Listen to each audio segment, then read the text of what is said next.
বাংলাদেশে কোটা সংস্কার আন্দোলনকে ঘিরে সহিংসতার পর কারফিউ জারি ও সেনা মোতায়েনের পর বিশ্লেষকদের অনেকে বলেছেন আওয়ামী লীগ 2008 সালের শেষে ক্ষমতায় আসার পর থেকে আলোচিত ঘটনাগুলোর মধ্যে এবারের ঘটনাই সবচেয়ে বেশি চ্যালেঞ্জের, যা সরকার ও রাষ্ট্রযন্ত্রকে চিন্তায় ফেলেছে বলে মনে করেন তারা।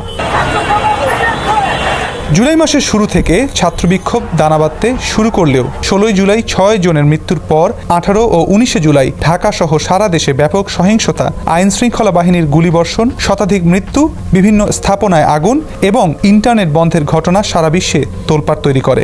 পরিস্থিতি নিয়ন্ত্রণে 19 জুলাই শুক্রবার মধ্যরাতে সরকার কারফিউ জারি করে সেনা মোতায়েনের পর পরিস্থিতি ধীরে ধীরে শান্ত হয়ে আসছে বলে সরকার থেকে বলা হলেও প্রশ্ন উঠেছে যে এবারের ঘটনায় আওয়ামী লীগের 3 মেয়াদের শাসনকালের সবচেয়ে বড় চ্যালেঞ্জ বা সরকারকে উদ্বেগে ফেলেছে কিনা। এবারের ছাত্র বিক্ষোভই কি সরকারকে সবচেয়ে বেশি নাড়া দিয়েছে? বাংলাদেশ আওয়ামী লীগ 2008 সালে ক্ষমতায় আসার পর এ পর্যন্ত আলোচিত আন্দোলনগুলো সম্পর্কে এক নজর দেখে নেওয়া যাক। 2009 সালের 25শে ফেব্রুয়ারি ঢাকা সহ দেশের বিভিন্ন স্থানে একযোগে বিডিআর সদস্যরা বিদ্রোহ করেছিল। সেই ঘটনায় 57 জন সেনা কর্মকর্তা সহ মোট 74 জন নিহত হয়েছিলেন। এদের মধ্যে তৎকালীন বিডিআর প্রধান মেজর জেনারেল শাকিল আহমেদকেও হত্যা করা হয়েছিল। এই ঘটনার 21 মাস পর বিডিআর নাম বাদ দিয়ে বাংলাদেশের সীমান্তরক্ষী বাহিনী বর্ডার গার্ড বাংলাদেশ নামে নতুনভাবে আত্মপ্রকাশ করেছিল। এই হত্যা মামলার মোট আসামি সংখ্যা ছিল 850 জন। নিম্ন আদালতের রায়ে 152 জনকে মৃত্যুদণ্ড, 160 জনকে যাবজ্জীবন কারাদণ্ড, এছাড়া 256 জনকে বিভিন্ন মেয়াদে কারাদণ্ড দেওয়া হয়েছে। নিম্ন আদালতে মৃত্যুদণ্ডপ্রাপ্ত 152 জন আসামির মধ্যে 139 জনের মৃত্যুদণ্ডের রায় বহাল রাখে হাইকোর্ট। বাংলাদেশের ইতিহাসে এই প্রথম এত বেশি সংখ্যক আসামির সাজা হাইকোর্টে অনুমোদন হয়। 2010 সালের মার্চে আন্তর্জাতিক অপরাধ ট্রাইব্যুনাল গঠনের পর থেকে দেশে এবং আন্তর্জাতিকভাবে নানা চাপের মুখে পড়ে আওয়ামী লীগ সরকার। এক পর্যায়ে 2012 সালের শেষ দিক থেকেই ঢাকা সহ সারা দেশে চোরাগোপ্তা হামলা ও অগ্নিসংযোগ শুরু হয়। 2013 সালের সেপ্টেম্বরে জামায়াত ইসলামীর নেতা আব্দুল কাদের মোল্লার ফাঁসির আদেশের পর সহিংসতা আরও বেড়ে যায়। এর আগে প্রথমে কাদেরের যাবজ্জীবন কারাদণ্ডের রায় ঘোষণার পর শাহবাগে গণজাগরণ মঞ্চের আন্দোলনের সময়ও দেশের পরিস্থিতি উত্তপ্ত হয়ে ওঠে। 2013 সালের এপ্রিলে শাহবাগে যখন গণজাগরণ মঞ্চের ব্যানারে অবস্থান কর্মসূচি চলছিল, তখন সক্রিয় হয়ে উঠেছিল কওমি মাদ্রাসা ভিত্তিক সংগঠন হেফাজতে ইসলাম। গণজাগরণ মঞ্চের সাথে সম্পৃক্ত কয়েকজন ব্লগারের বিরুদ্ধে ইসলাম ধর্ম নিয়ে কটূক্তি করার অভিযোগ সহ 13 দফা দাবি তুলে সংগঠনটি লং মার্চ ও ঢাকা অবরোধের মতো কর্মসূচি নিয়ে আলোচনায় উঠে এসেছিল।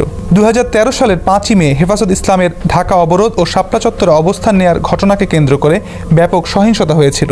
যুদ্ধক্ষেত্রে রূপ নিয়েছিল পল্টন মোড় থেকে বাইতুল মোকাররম মসজিদের চারপাশে রাস্তা এবং মতিঝিল এলাকা। পরে মধ্যরাতে আইন শৃঙ্খলা রক্ষাকারী বাহিনীর সদস্যরা 3 দিক থেকে ঘিরে অভিযান চালিয়ে শাপলা চত্বরে অবস্থানকারীদের সরিয়ে দেয়। 2014 সালে নির্বাচন বিএনপি ও জামাত সহ বিরোধী দলগুলো বর্জন করে প্রতিরোধের ডাক দিয়েছিল। বিরোধী দলগুলো নির্দলীয় নিরপেক্ষ সরকারের অধীনে নির্বাচনের দাবি জানিয়ে আসছিল। এর জের ধরে নির্বাচনের আগে ও পরে 3 মাস ধরে সংঘাত সহিংসতা হয়েছিল বাংলাদেশে। ঢাকায় অসংখ্য বাসে আগুন দেওয়ার ঘটনা ঘটেছিল। নির্বাচনের পর ধীরে ধীরে সরকার পরিস্থিতি নিয়ন্ত্রণে নিতে সক্ষম হয়েছিল। 2018 সালের 29 জুলাই থেকে 8ই আগস্ট পর্যন্ত বাংলাদেশ জুড়ে চলেছিল স্কুল কলেজ পড়ুয়া শিক্ষার্থীদের নিরাপদ সড়ক আন্দোলন। ঢাকায় বাস চাপায় 2 শিক্ষার্থী মৃত্যুর জের ধরে প্রতিবাদকে কেন্দ্র করে ওই আন্দোলনের সূচনা হয়েছিল। ছাত্র বিক্ষোভ সামাল দিতে বিক্ষোভের 3 দিনের মাথায় শিক্ষা প্রতিষ্ঠান বন্ধ করার পর আন্দোলন আরও ছড়িয়ে পড়েছিল। উল্টো আন্দোলনকারীদের ওপর পুলিশ ও ছাত্রলীগের হামলায় জাতীয় ও আন্তর্জাতিকভাবে ব্যাপক সমালোচনা ও চাপে পড়ে সরকার। উই ওয়ান্ট জাস্টিস স্লোগান দিয়ে বিক্ষোভকারীরা আন্দোলন আরও জোরদার করলে সংসদে সড়ক পরিবহন আইন 2018 পাশ করে সরকার। যদিও পরে শ্রমিক সংগঠনগুলোর দাবির মুখে তাতে কিছুটা পরিবর্তন আনতে হয়।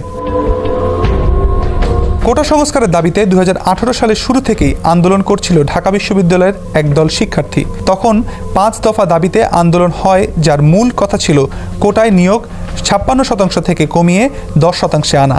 ওই বছরের 8 এপ্রিল শিক্ষার্থীরা বিশাল মিছিল নিয়ে শাহবাগ মোড়ে অবস্থান নেয়। সেদিনই ব্যাপক সংঘর্ষ হয় এবং ঢাকা বিশ্ববিদ্যালয় রণক্ষেত্রে পরিণত হয়। পরের কয়েকদিনের নজিরবিহীন আন্দোলনে সারা দেশে শিক্ষার্থীরা জড়িত হয়ে পড়েন। এরপর 11 এপ্রিল প্রধানমন্ত্রী সংসদে পুরো কোটা পদ্ধতি বাতিলের ঘোষণা দেন। একই বছরের ডিসেম্বরে একাদশ সংসদ নির্বাচনকে কেন্দ্র করে চাপের মুখে পড়েছিল আওয়ামী লীগ সরকার। ওই নির্বাচনে বিরোধীরা অংশ নিলেও ব্যাপক কারচুপির অভিযোগ ওঠে। তবে এর বিরুদ্ধে আন্দোলন শুরু করলে পরে তা ধরে রাখতে পারেনি বিরোধী দলগুলো। 2024 সালের জানুয়ারিতে অনুষ্ঠিত দ্বাদশ সংসদ নির্বাচনও ছিল বিরোধী দলহীন।